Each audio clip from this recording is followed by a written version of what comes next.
nunca nos aburriésemos, estaríamos condenados a la extinción como especie. Me interesaba muchísimo estudiar el aburrimiento porque es un estado que todos los seres humanos experimentamos en algún momento de nuestra vida, incluso podemos decir en algún momento de la semana, del día que estamos viviendo, y sobre todo por esos momentos en los que el aburrimiento se puede llegar a convertir en un problema. ¿Cómo es posible que un fenómeno que experimentamos de una manera tan cotidiana, en algunas instancias se pueda convertir en una patología? La cuestión de la definición del aburrimiento trae de cabeza a los que nos dedicamos a los estudios de aburrimiento desde hace al menos 3-4 décadas, porque somos muchos y venimos cada cual de una disciplina distinta, de la filosofía, de la sociología, de la psicología, incluso de la psiquiatría, y nos cuesta bastante ponernos de acuerdo en torno a qué es el aburrimiento. Yo he creado mi propia definición del aburrimiento, y esta definición diría así: nos aburrimos cuando tenemos que estar sin hacer nada por obligación, cuando a nosotros lo que nos gustaría en realidad es estar haciendo algo de nuestro gusto, de nuestro agrado, que sea gratificante para nosotros. Y a la inversa, también sufrimos aburrimiento cuando tenemos que estar haciendo algo por obligación, cuando lo que en realidad nos gustaría es estar sin hacer nada porque así lo hemos elegido nosotros, o haciendo cualquier otra cosa de nuestra libre voluntad. Cuando nos aburrimos nos sentimos verdaderamente muy mal.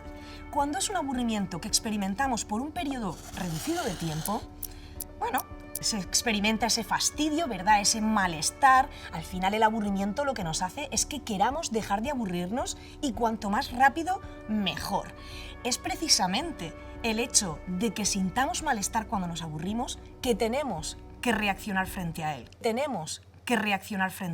No podemos quedarnos en su estado, en esa experiencia, porque nos duele. El aburrimiento no es un dolor físico, es un dolor del alma, pero es tan doloroso como un dolor físico y nos causa tanto malestar como cualquier otro dolor físico. ¿Cómo vamos a querer quedarnos en un estado que nos produce tal fastidio, tan malestar, que incluso si somos incapaces de responder frente a esa fuente de aburrición, va a acabar provocándonos tedio, hastío, que es algo mucho más profundo que el mero aburrimiento? Estamos planteando que existen dos formas del aburrimiento. Un aburrimiento que es funcional, que es aquel aburrimiento que denota que algo en el entorno está fallando, que ya no nos satisface y que tenemos que dar paso a lo siguiente. Pero existe también ese aburrimiento disfuncional. Ese aburrimiento que es disfuncional precisamente porque aunque nosotros llegamos a ser conscientes de que nos estamos aburriendo e incluso quizá podamos llegar a pensar qué nos gustaría hacer para dejar de aburrirnos, no podemos llevar esta idea a la práctica y nos quedamos atrapados en su experiencia. Cuando somos incapaces de responder al aburrimiento y ese aburrimiento se convierte en algo disfuncional, realmente esto nos causa una frustración enorme y no solo frustración. Esta forma de aburrirse, esta experiencia dolorosa, prolongada en el tiempo del aburrimiento, cronificada, al final puede incluso ser la raíz de la que parten algunos trastornos mentales o a partir de la cual empeoran condiciones preexistentes como la depresión, la ansiedad, el estrés, trastornos de todo tipo de la conducta, alimenticios, del sueño. El aburrimiento no es un asunto baladí.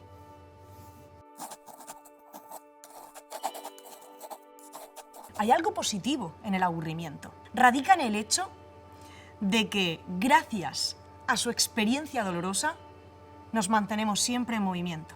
Si no fuese porque nos aburrimos de las cosas que creíamos que ya nos iban a gustar para siempre, que nos iban a resultar significativas para el resto de nuestra vida, nos quedaríamos atrapados transitando en la eternidad de lo siempre igual, siempre igual. ¿Cuántas vivencias se quedarían solamente en potencia y nunca llegarían a pasar a acto si no fuese porque aquellas otras que están en acto en nuestra cotidianidad han dejado de satisfacernos?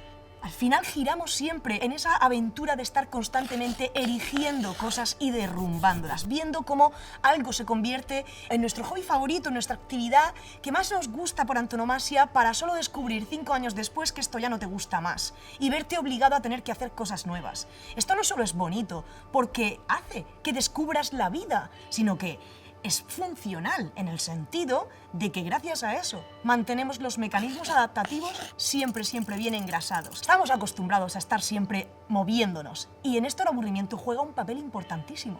Nos ha entrenado a adaptarnos, para que estemos en condiciones de adaptarnos a los cambios. Precisamente por eso, si nunca nos aburriésemos, lo primero es que estaríamos condenados a la extinción como especie. Todo atisbo de progreso cesaría, todo atisbo de evolución cesaría y, por supuesto, estaríamos atrapados en una sobreadaptación tan grande, es que es imposible siquiera pensarlo. En cuanto apareciese ese exceso de comodidad, nos sentiríamos aburridos. El aburrimiento siempre juega en este círculo.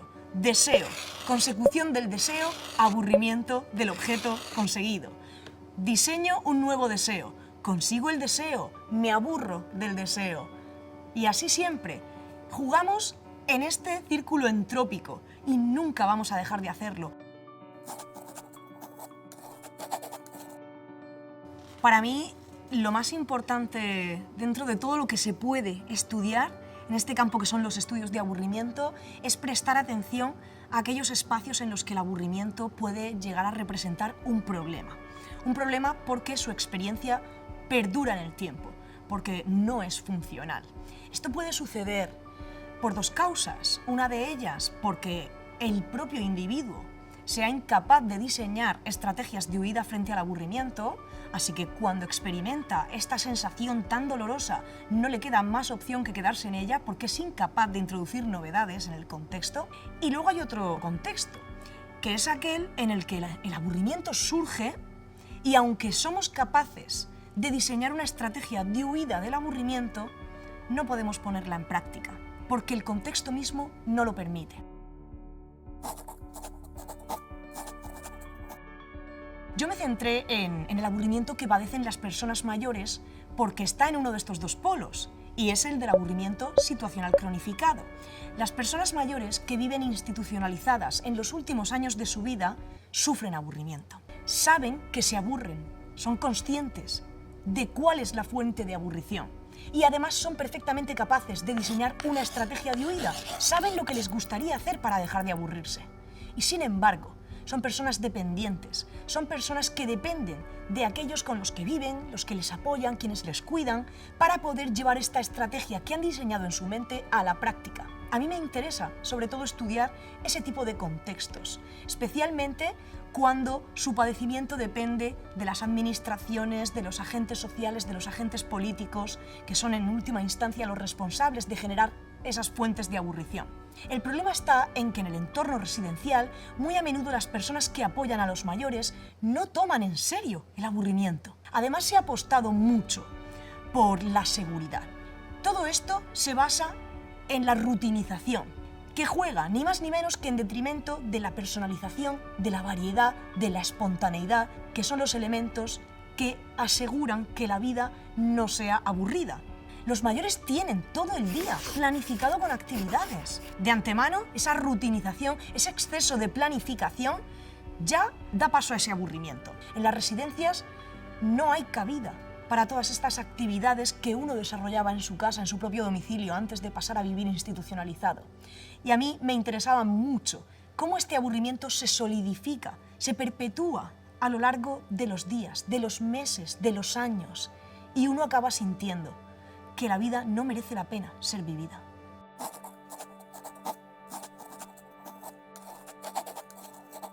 Desempoderamiento creo que es la palabra que define más claramente cuál es la situación de las personas mayores en nuestras residencias actualmente. Yo promuevo un modelo que va un pasito más allá y que es la atención dirigida por la persona.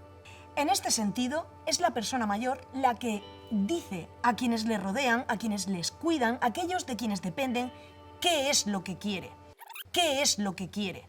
Toma todas las decisiones y quienes les apoyan simplemente están ahí para facilitar que esas decisiones se materialicen y se lleven a cabo. Tú me lo transmites a mí porque eres dependiente y necesitas de mi ayuda para que esa estrategia de huida del aburrimiento se materialice y yo pongo los medios para que eso llegue a ser real.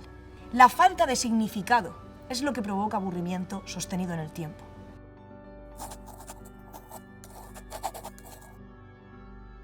Tenemos que aprender a tolerar el aburrimiento y esto no significa que tengamos que estar dispuestos a sufrir el aburrimiento. Me refiero a que tenemos que empezar a ser conscientes de que el aburrimiento siempre va a estar, y a valorarlo por esa funcionalidad que representa en nuestra vida y en nuestra evolución como especie. Esto significa que tenemos que hablar más, desestigmatizarlo, no tener vergüenza, porque solo así vamos a estar en condiciones de dar respuesta frente a ellas sin incurrir en comportamientos negativos, desviados, patológicos, desadaptativos.